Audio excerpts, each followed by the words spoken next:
From Hollywood, it's time now for...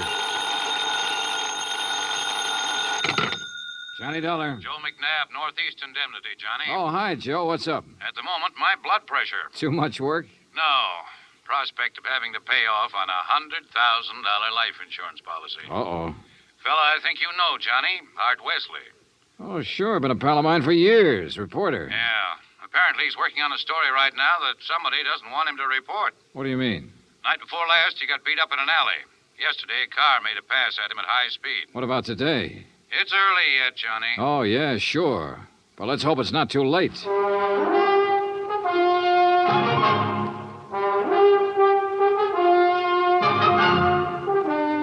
Bob Bailey in the exciting adventures of the man with the action-packed expense account.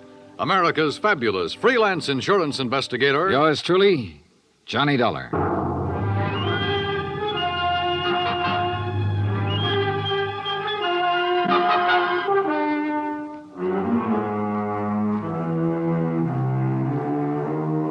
From Special Investigator Johnny Dollar to the Home Office, Northeast Indemnity Affiliates, Hartford, Connecticut. The following is an accounting of expenditures during my investigation of the Big Scoop matter. Expense account item 1, $18.40, transportation and incidentals to New York City. I called Art Wesley's paper. He wasn't in, and nobody seemed to know where he was. Then I remembered a small bar called Tony's over on 3rd Avenue. I took a cab, that's item 2, $1.25, and found him in a corner booth. Sorry, Johnny, no bodyguard. The informants I'm working with would take off fast if they spotted one. No informants, no story.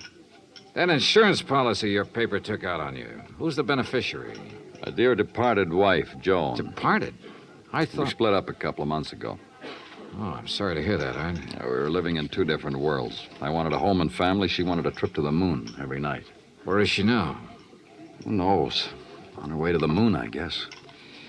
Hey, look, this story you're working on, Art. It's hot, Johnny. And big, real big. A national gambling syndicate. And run by a guy right here in New York. Who? I'm getting close, but I'm not sure yet. When I am, then out come my articles. What's this guy gonna do when you push him into a corner? Look, I'm worried about you. You look, Johnny, I'm not as foolish as you think. I've got his name written down and put in a safe deposit box with what evidence I got. That's my real insurance. Oh, Art, look, we've been friends a long time. I'm not gonna let you do this alone. Sorry, Johnny. I've got to go it alone.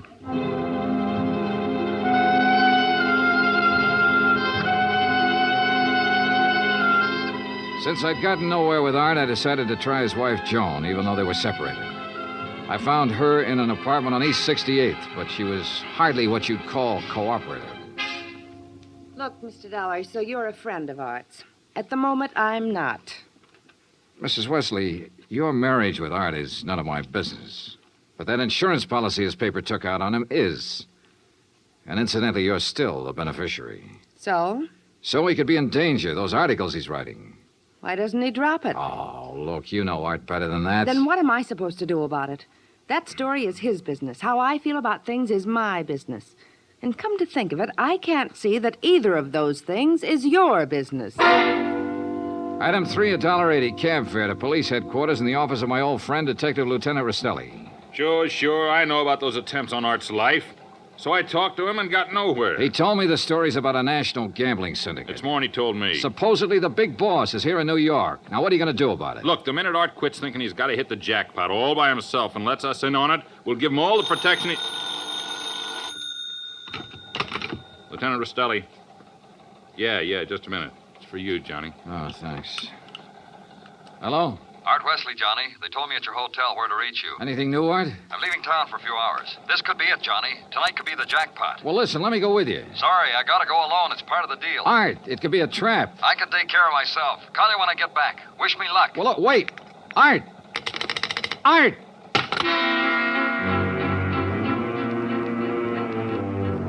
Item 4, $1.80 cab to Art's apartment, where I persuaded the manager to let me in. I was looking for anything that would give me a lead. Then, near the phone on a scratch pad, I found where he'd written the word Watika several times. Sure, Lake Watika, upstate. Art had a lodge there. Item 5, $25 even for a rented car. It was a 3-hour drive to Lake Watika, which was bad enough. But to top it off, it started to rain, and rain hard.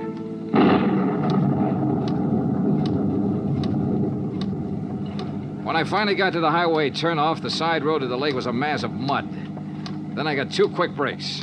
It stopped raining, and I spotted the 6-mile road into Art's place. Half an hour further on, I saw a light.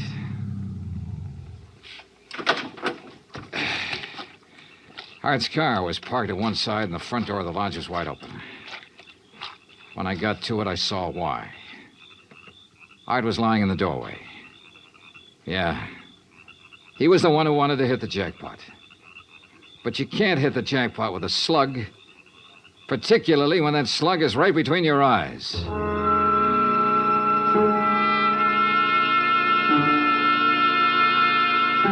I drove to the sheriff's office and reported it. Sheriff Tompkins and his boys took over. But in the darkness and the mud, they could only make a routine check. He asked me to meet him at the lodge the next morning, so I did.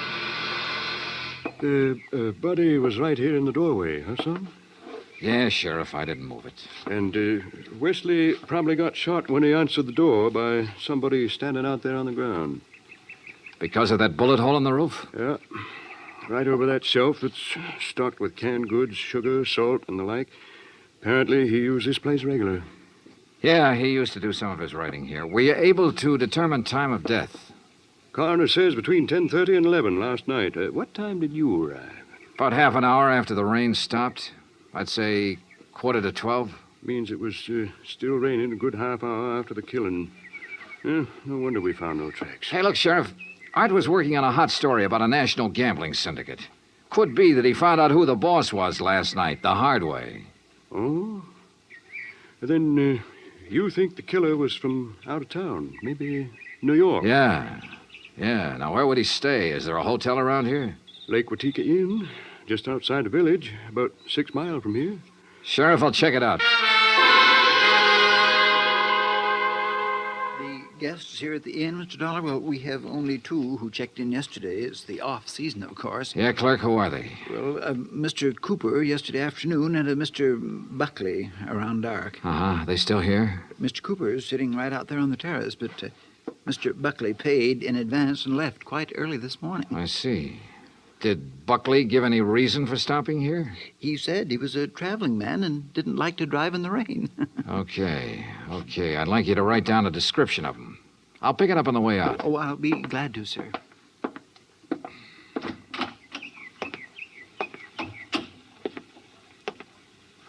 Hi. Oh, good morning. Enjoying the scenery? Yes, immensely. Oh, sit down, won't you? Sure, thanks. My name's Dollar. Mine's Cooper. You just check in? I'll just drop by. I came yesterday. Uh-huh. Pretty up here this time of year. Yes, certainly is. I really enjoy places like this in the off-season. It's a nice change. Too bad the weather hasn't been better, huh? Well, the rainstorm last night? Oh, I enjoyed that, too. You were out in it? Oh, no. No, I enjoyed it the way a storm should be enjoyed. In front of the fireplace in my cottage with a drink and a good book. No, Mr. Dollar, I stayed in last night. And that was that.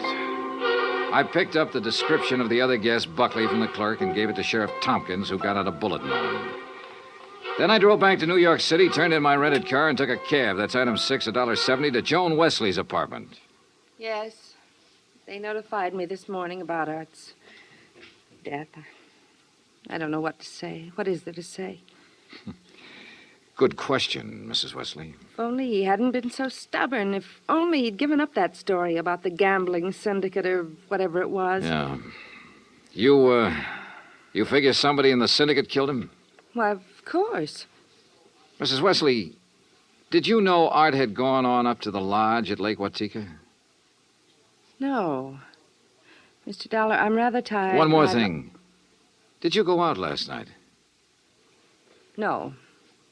It was raining. I stayed here in the apartment. All evening?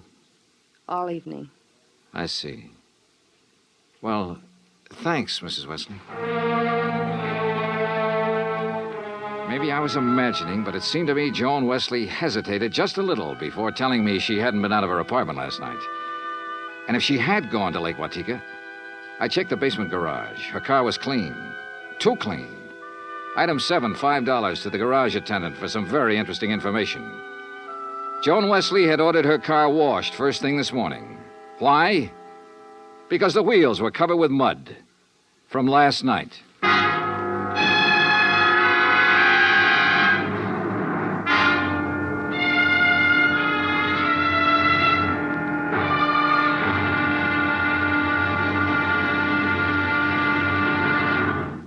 Act Two of yours truly, Johnny Dollar, in just a moment. Now, Act Two of yours truly, Johnny Dollar, and the Big Scoop Matter.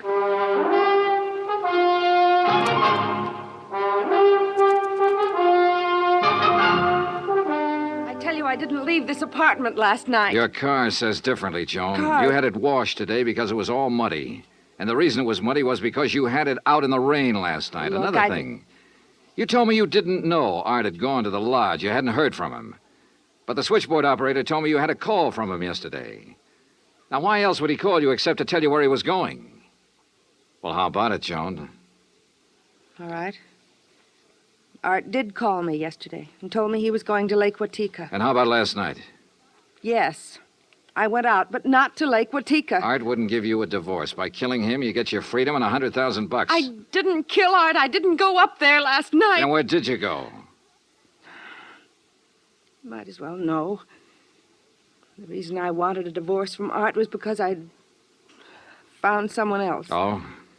That's where I went for a few minutes last evening. Why did you lie about the phone call from Art yesterday? I don't know. I was confused. I was afraid it would look bad for me if it came out that I knew Art had gone up there. It doesn't look good for you this way, believe me. Oh, Johnny, I'm telling the truth. Who is this fella you're interested in? I don't see why he Who has is to- he?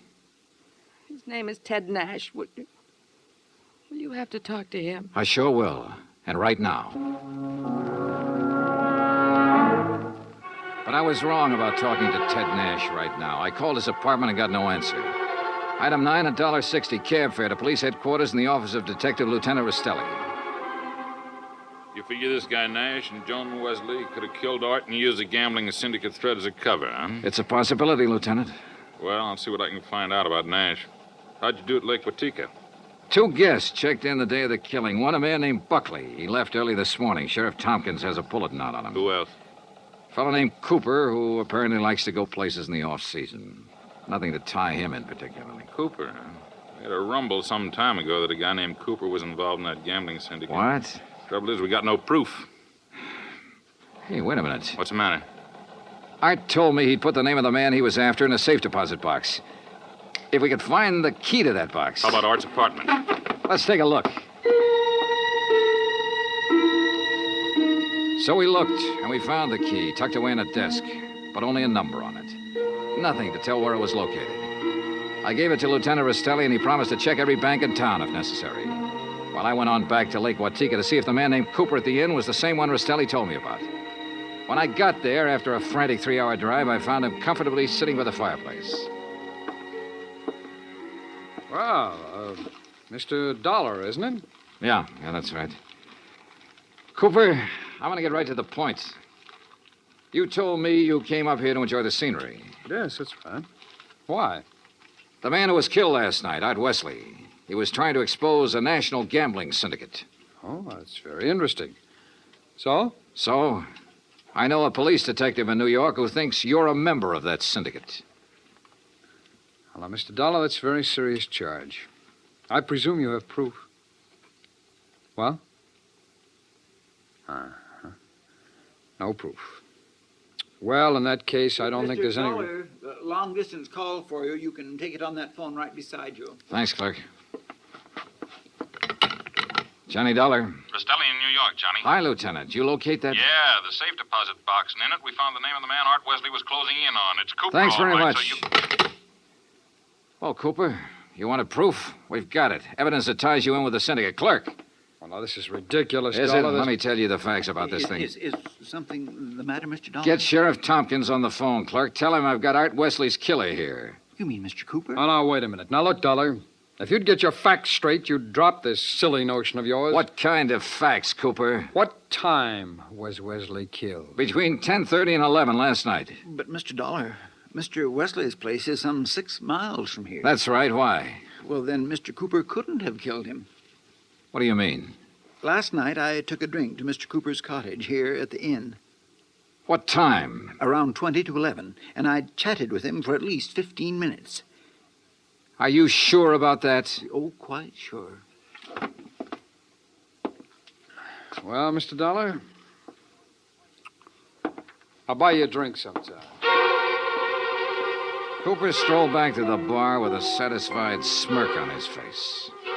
So the one man who had to be Art's killer couldn't have killed him.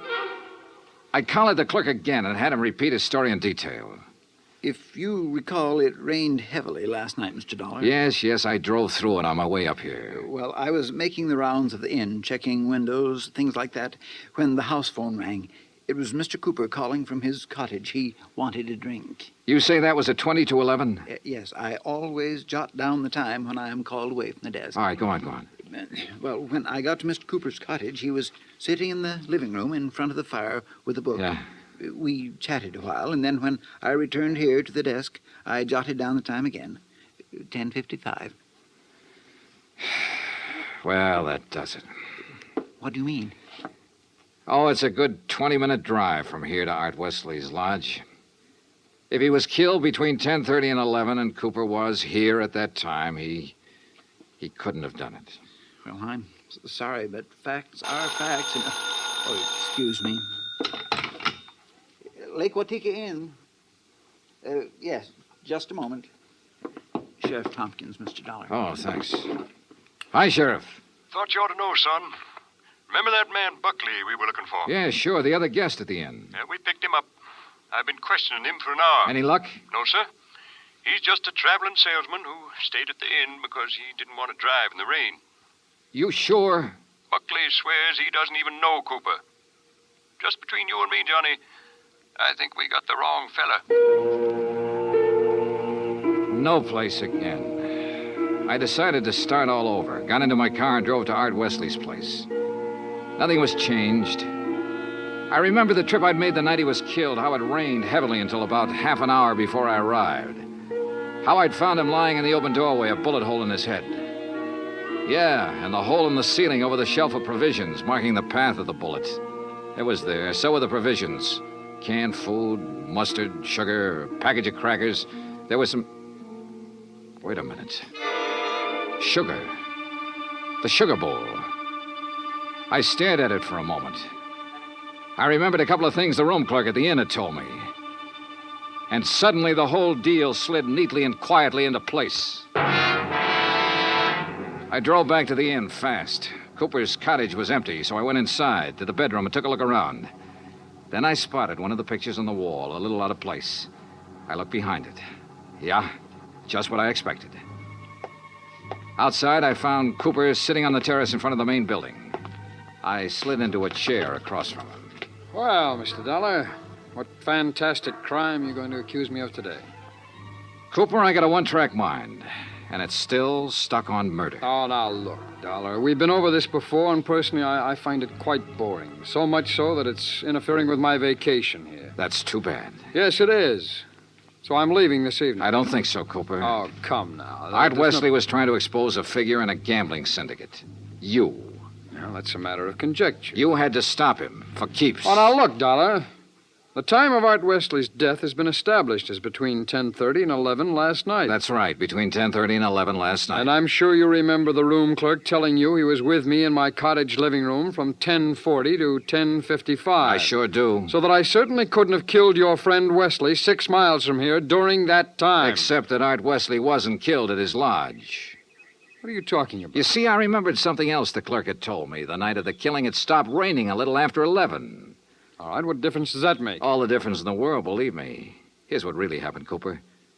You killed Art Wesley in the bedroom of your cottage here at the inn. Oh, don't be ridiculous. You immediately called the room clerk over and chatted with him in your living room for about 15 minutes. He didn't know there was a corpse in the next room. Oh, really? After he left, you took Wesley's body the 6 miles to his place and planted it in the doorway. Oh, now look, Dollar... Your problem was to make it look like he'd been killed there. Then you remembered.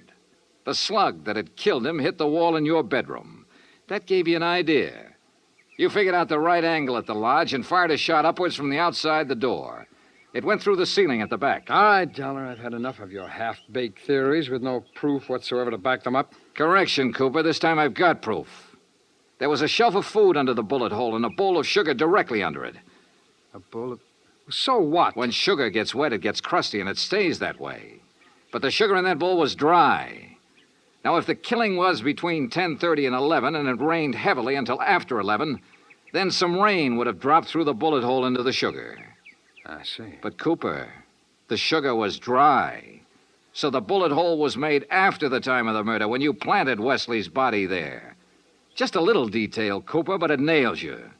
That and, of course, the fact I found the slug that really killed Wesley just a couple of minutes ago. Oh? Buried in the wall of your bedroom behind a picture you'd moved slightly to cover it. Well, Dollar, I may as well tell you that I saw you come out of my cottage a few minutes ago. I figured you knew. So ever since you sat down here, I've been holding a gun on you under the table. You know, Cooper, I may as well tell you. Ever since I sat down here, I've been holding a gun on you, too. Well, you... Let's have it.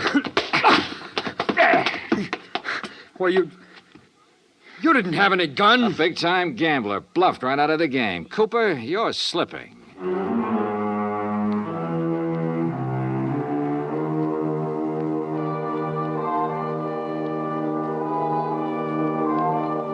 Item 10, $37.50. Transportation and incidentals back to Hartford. Expense account total $187.40. Remarks? Cooper's awaiting trial. About Art Wesley? Well, I guess that sugar bowl was a dead man's revenge. And come to think of it, that revenge was pretty sweet. Yours truly, Johnny Dollar.